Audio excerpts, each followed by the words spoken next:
Simulan natin. Sa loob ng 30 years ko bilang teacher, ngayon lang ako nakakita ng ganito. Bilisan mo nga maglakad! Hindi mo ba alam kung anong Sa panahon na ginawa ngayon niyo, baka nakakahiya hindi na ka? siya makakapagturo sa kahit saang school. Oo nga. Siguro naman natuturo siya ng leksyon niya ngayon. Lalaki ba ang type niya?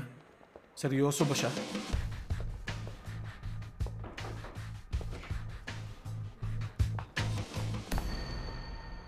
Kahit di ikaw ang official homeroom teacher nila, dapat di mo sila pinabayaan!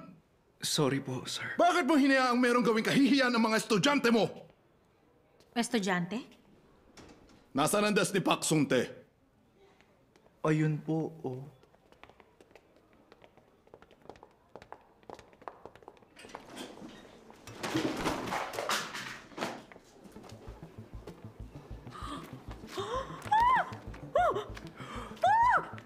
Ano yun?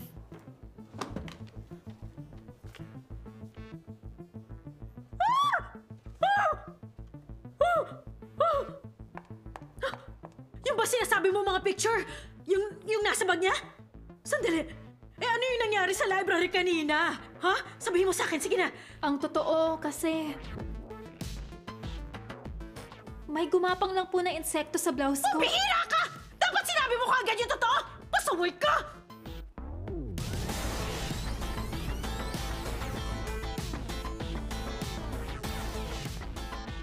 Mr. Wang, may naghihintay sa inyong guest sa library. Bisita? Oo.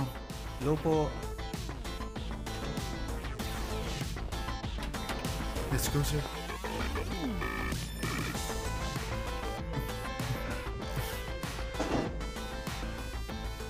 Ano bang dapat natin gawin sa ganitong pasaway na bata?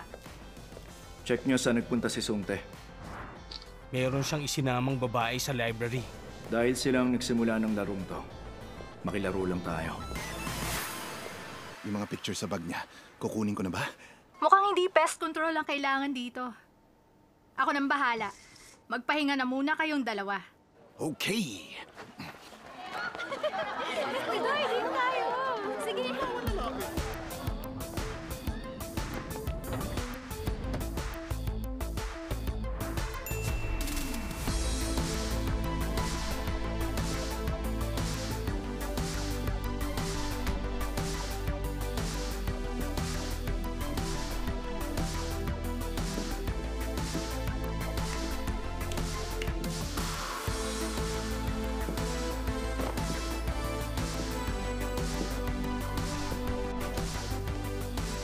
Hello, ma'am. Hi. Hi. Hello.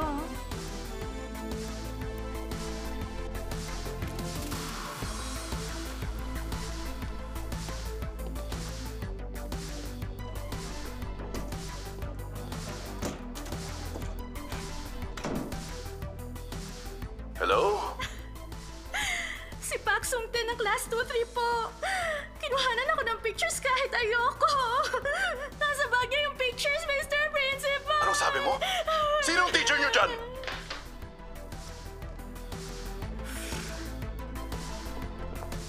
Naghihintay po sa lobby yung bisita nyo. Ah, dito? Apo. Nasoli ko na yung libro sa may-ari. Okay. Salamat sa tulong mo. Alis na po ako. Hindi mo ba alam kung anong panahon na ngayon? Nakakahiya ka. Ano kung pogi ka? Bilisan mo! Okay lang yan. Alam kong hindi mo kasalanan. Tingnan mo to, oh.